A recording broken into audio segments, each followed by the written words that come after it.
Assalamualaikum warahmatullahi wabarakatuh. Balik lagi bersama gua Zandi. Hai Indonesia.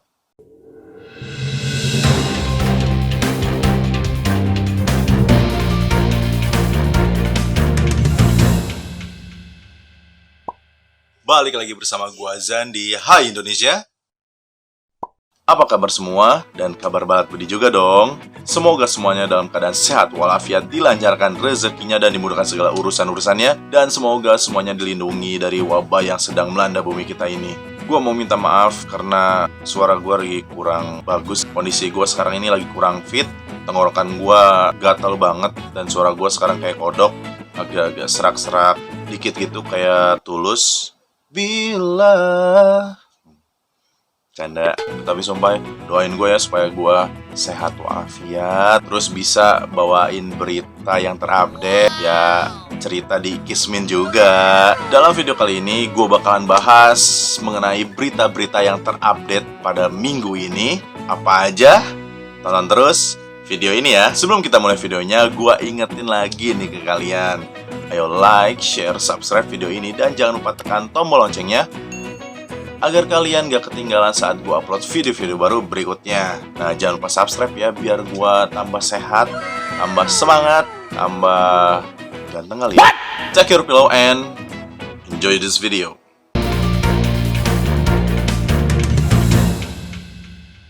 Berita pertama yang sedang viral di internet saat ini adalah seorang gadis yang masuk rumah sakit jiwa dan mendokumentasikan dirinya sendiri sebagai orang dalam gangguan jiwa. Gadis ini bernama Yovania Ashifa Jami yang berumur 19 tahun, berasal dari kota Bekasi. Nah, kok bisa sih si Yovania ini masuk ke rumah sakit jiwa? Menurut artikel yang gue baca, dia masuk rumah sakit jiwa pada tahun 2018 dan dirawat selama 21 hari. Kok bisa ya?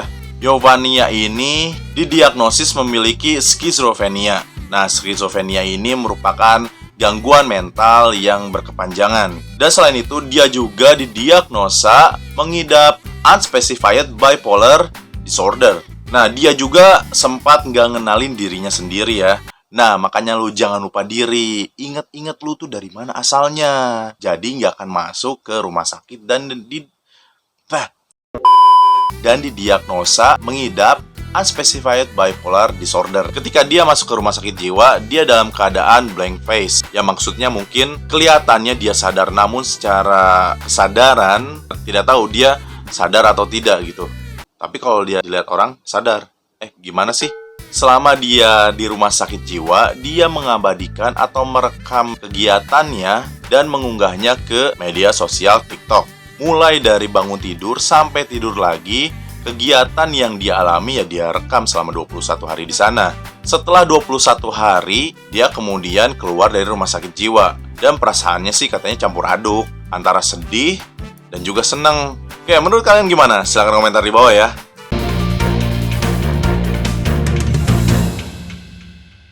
Berita viral yang kedua berasal dari Lombok.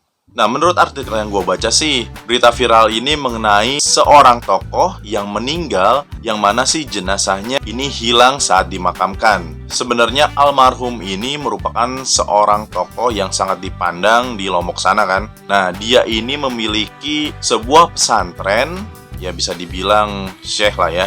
Nah, dia mulai dikenal sebagai tokoh masyarakat pada usia 20 tahun. Nah, dia ini keturunan syekh juga di Lombok. Menurut keluarganya, meninggalnya Syekh ini tidak ada tanda-tanda yang menandai bahwa beliau ini akan meninggal. Ya biasanya kan tanda-tandanya mungkin ada sesuatu pesan atau kejadian alam yang dialami. Namun saat 2 hari sebelum meninggal, memang kondisinya menurun drastis.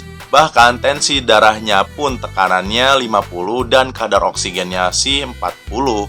Ya, menurut pengalaman gua nih ya, yang pernah COVID kemarin, gua ini kalau saturasinya 80 aja oksigen sudah ya dikatakan gawat. Nah, ini 40, ya gawat banget. Ujar dari keluarganya, memang beliau ini memiliki riwayat ambeien yang sudah dioperasi.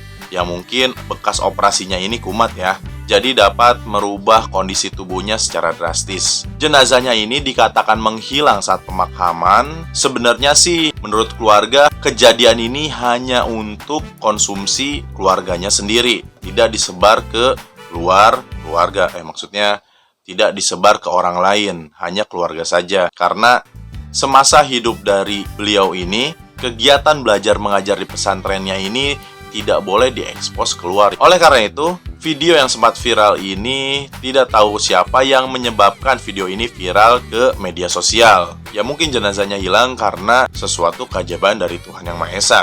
Nah, menurut kalian gimana? Silahkan komentar di bawah ya.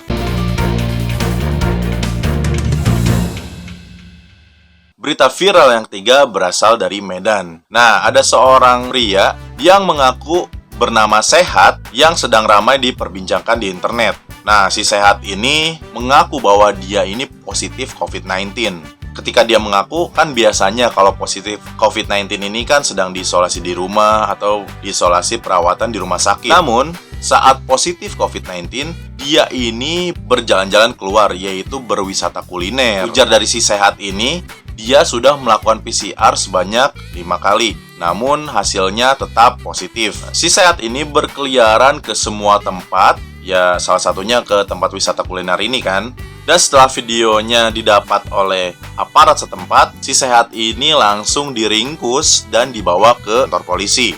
Dari hasil pemeriksaan yang dilakukan oleh polisi, si Sehat ini ternyata negatif coba.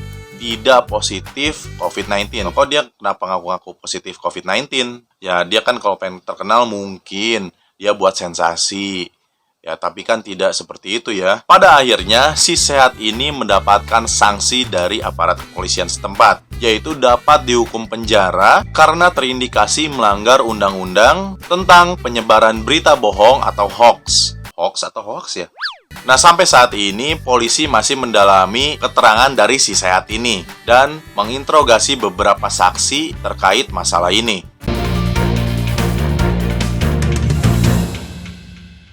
Nah, dari berita-berita tersebut, makanya nih, kalian jangan sekali-kali berbuat hal-hal yang dapat merugikan diri kalian sendiri. Ya, contohnya seperti si Sehat ini. Dan gue juga mau mendoakan semoga almarhum tokoh dari daerah Lombok tersebut diterima iman Islamnya dan ditempatkan di sisi Allah Subhanahu wa Ta'ala. Amin. Menurut kalian gimana mengenai berita-berita viral yang tadi gue jelasin? Silahkan komentar di bawah ya. Sebelum kita berpisah, gue ingetin lagi nih kalian, ayo like, share, subscribe video ini, dan jangan lupa tekan tombol loncengnya agar kalian gak ketinggalan saat gue upload video-video baru berikutnya.